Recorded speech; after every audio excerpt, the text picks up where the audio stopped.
Hello and welcome to eNews. I'm Shahan Ramkisoon. It's great to have you with us. Our top stories tonight.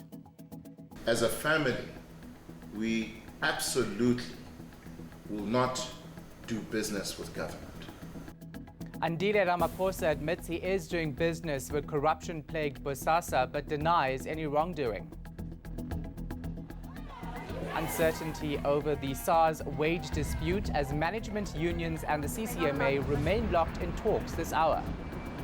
This leads our bulletin. President Cyril Ramaphosa's son Andile maintains that his hands are clean. His comments come after he was implicated in testimony by former Bosasa COO Andile Ramaphosa at the state capture inquiry. Andile Ramaphosa admits to doing business with the controversial company but denies any wrongdoing. Bosasa is currently being investigated for corruption.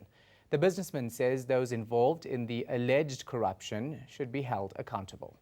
I do want to reference something that my father has said in Parliament. He has said it in public, and I think it shouldn't be taken lightly, that as a family, we absolutely will not do business with government. That is how we govern ourselves. And now there's strengthening of those institutions. For me personally, and I think it's shared by many South Africans, we want to see these matters concluded. We want accusations to be investigated, and if investigations prove people are found to have been corrupt or bribed or what have you, we want people to be prosecuted. So it's time for action, I believe, and this country deserves it. More than that, we deserve to come out afresh and rebuild this nation of ours and move forward.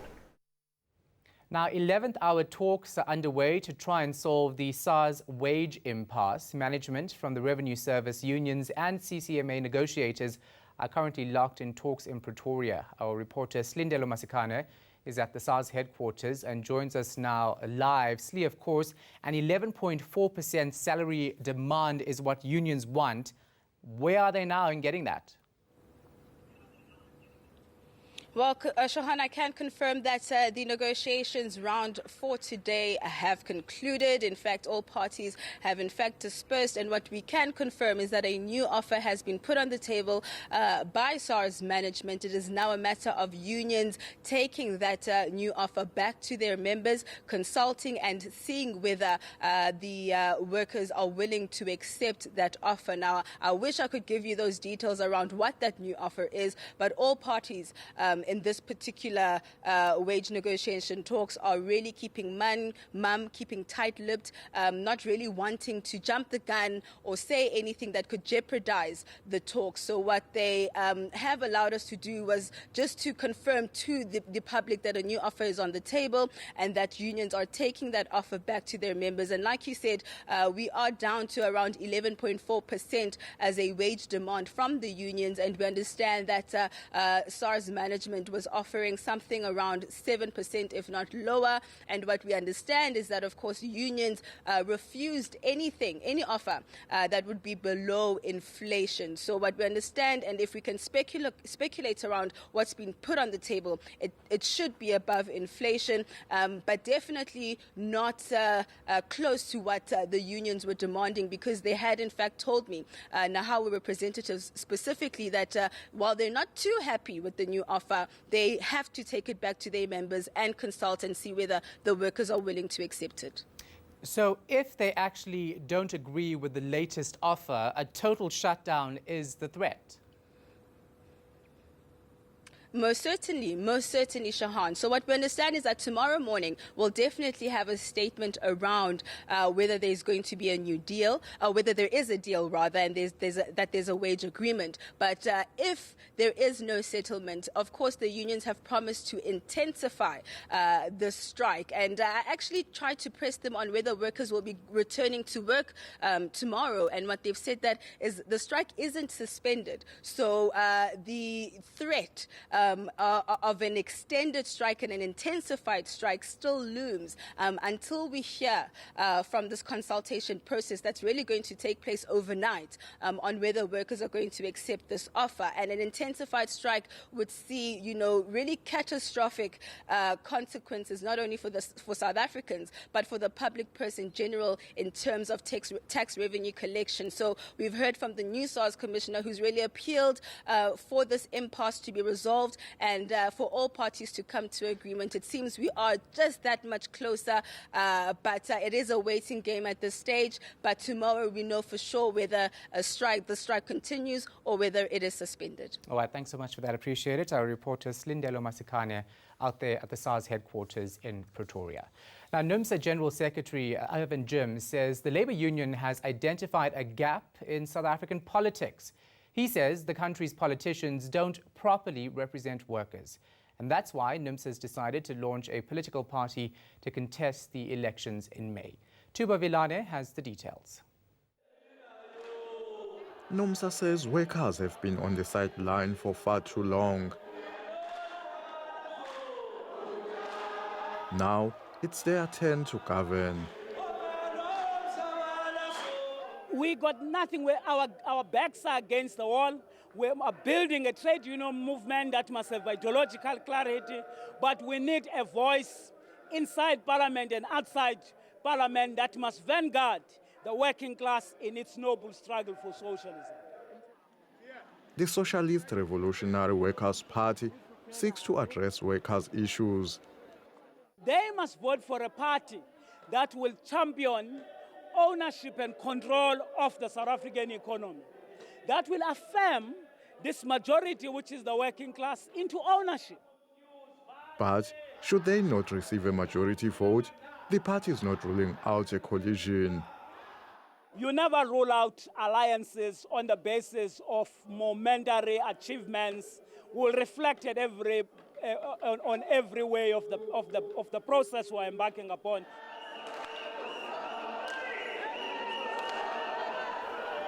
The party is expected to be officially launched during the weekend of the 4th to the 6th of April.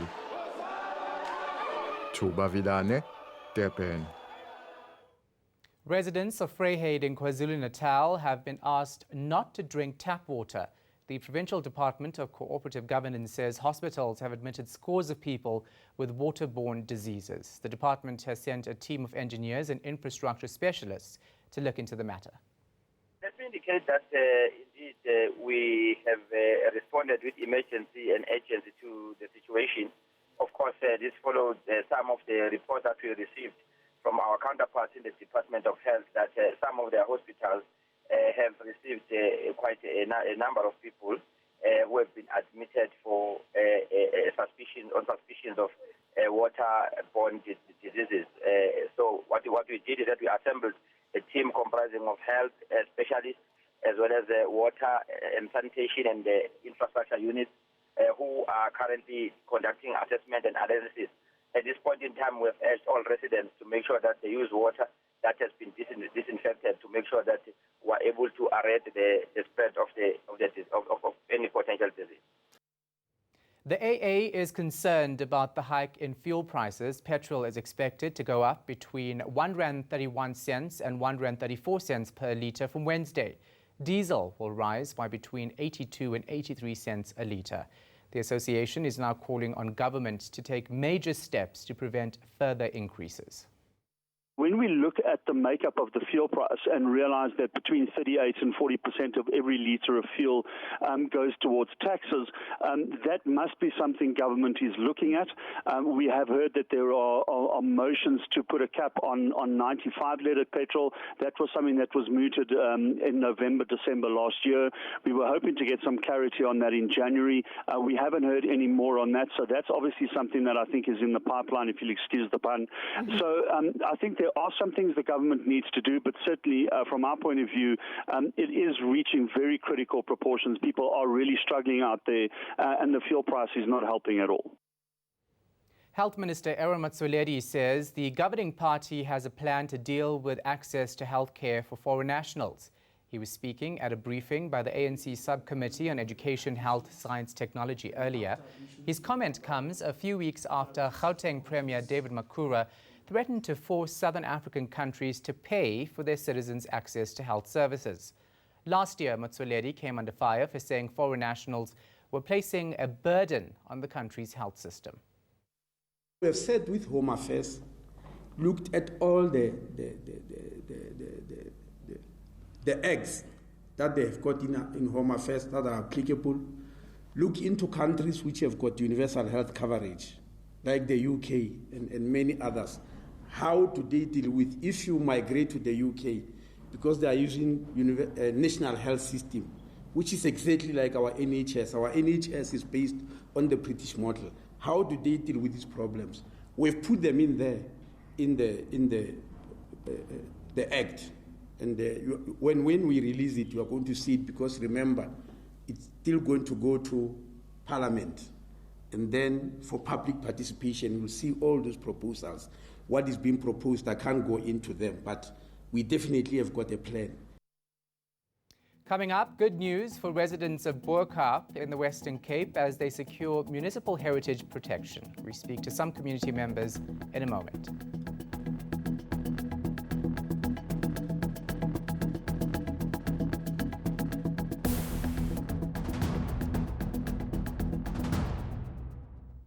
Welcome back. After years of fighting, the city of Cape Town Bo-Kaap residents have finally managed to secure municipal heritage protection. A lengthy public participation saw 2,300 votes in favour and only 27 against the move. Now, new developments and alterations to old buildings will have to follow strict guidelines on height, style and construction materials used.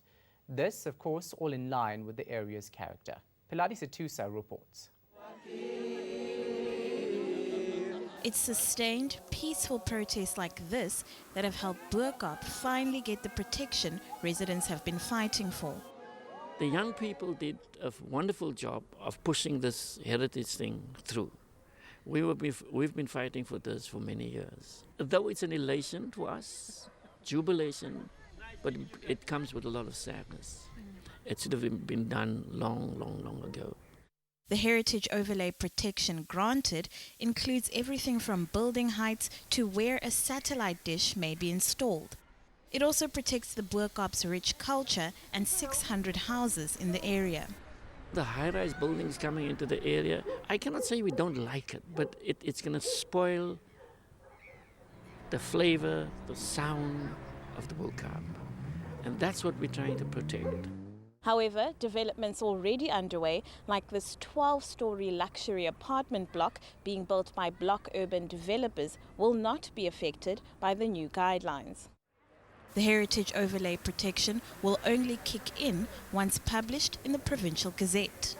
Piladi Situsa, Cape Town. Further afield now, Zimbabwe's ruling ZANU-PF party has been accused of looting aid intended for victims of Cyclone Idai. Harare received a 75 million rand donation from the South African government and businessman Patrice Motsepe. The African exponent says Zimbabwe has a reputation of abusing money donated to help people in need. When we look at the discussions as well between the UN, they've come out in the open, and also ZANU-PF on its own, it has also come on record, and they have warned all those party members who were using the food aid to give it on partisan basis. So the party on its own, the government on its own, has come out guns blazing towards those people who were allegedly and who were giving food and taking food for themselves and giving only to those who are aligned to the ruling party. In this instance now, where there is a humanitarian crisis, we have seen the government of Zimbabwe's folded hands and waited for external humanitarian aid to come into Zimbabwe. And they've not disclosed to say that they need food aid, but they've not been giving people those who need in terms of water, in terms of the healthcare facilities. The government has not been doing that. The teen climate activist who started the Fridays for Future protest has been given a German television award in Berlin. 16-year-old Swedish activist Greta Thunberg started protesting alone last year. She's demonstrated outside Parliament during school days. Last December, Thunberg spoke in the UN climate change conference in Poland. She's since been nominated for the Nobel Peace Prize. Speaking during the acceptance speech for her most recent accolade, Thunberg urged members of the audience to use their respective platforms to spread awareness about climate change. We live in a strange world. Wir leben in einer merkwürdigen Welt, Where children must sacrifice their in der Kinder in ihre order to eigene Ausbildung protest opfern against müssen, the um gegen die destruction of their Zerstörung future. ihrer Zukunft zu protestieren. Where the people who have contributed In der the least diejenigen, to this crisis die am wenigsten zu dieser are the Krise ones who are going to beigetragen be haben, affected the most. am meisten von ihr betroffen sein werden. Where politicians say it's too In der Politiker expensive sagen, to save es the ist zu world, teuer, die Welt zu while retten, spending trillions of euros während sie Milliarden von subsidizing Euro fossil dafür fuels. aufwenden, After the break, your weather details, and then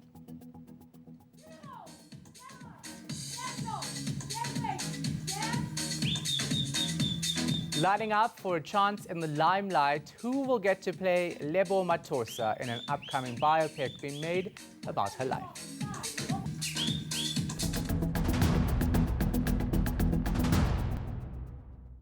Welcome to the Weather Center. We're going to start off Monday with these two cold fronts maintaining light rain and drizzle along the south coast as well as parts of the Eastern Cape. At the same time, there will be isolated thundershowers extending from the northwest down into the central areas. Then in the afternoon, the storms are going to intensify and spread into much of eastern South Africa. In the meantime, it will become dry for the southern areas and there will be cool air moving into the Cape provinces, giving us much cooler daytime temperatures for these parts of South Africa. Now let's take it closer to your part of the country. It's going to stay mostly sunny for the northern Cape with pretty warm temperatures for the northeastern areas. However, it will be much cooler over the western and southern parts, with Sutherland starting at around 3 degrees and peaking at just around 17.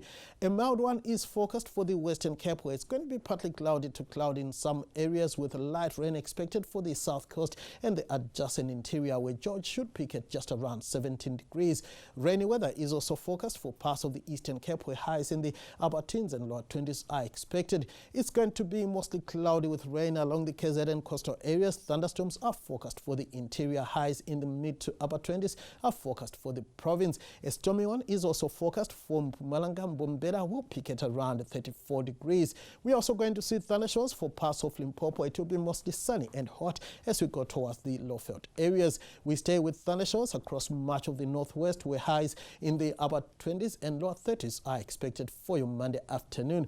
Similar weather is forecast across much of the Free State, Bloemfontein peaking at around 29 degrees. Gauteng should also see thundery showers on Monday with a high of 27 forecast in Johannesburg. Now let's look ahead to your Tuesday. It's going to be mostly sunny for the western areas, cloud and rainy for the Eastern Cape coastal areas and much of KwaZulu-Natal. Thunderstorms are forecast for the central and northeastern areas. Then on Wednesday, we should see stormy weather for much of the country, light rain for the east coast and the easternmost parts of the country. While dozens of young women and girls descended on the Johannesburg CBD today, they were all hoping to land the lead role in a TV series about legendary Kwaito artist Lebo Mathosa. The musician died in a car accident in October 2006. Now, BET Africa held auditions for the groundbreaking, locally produced television series. Masego Ratlacha was there. Oh yeah, that's what I am. That's what I'm about. I love myself like this and I want you to accept me as I am. And the search is on for the lucky person who will portray one of the country's greatest music icons. 5, 6, 7, 8.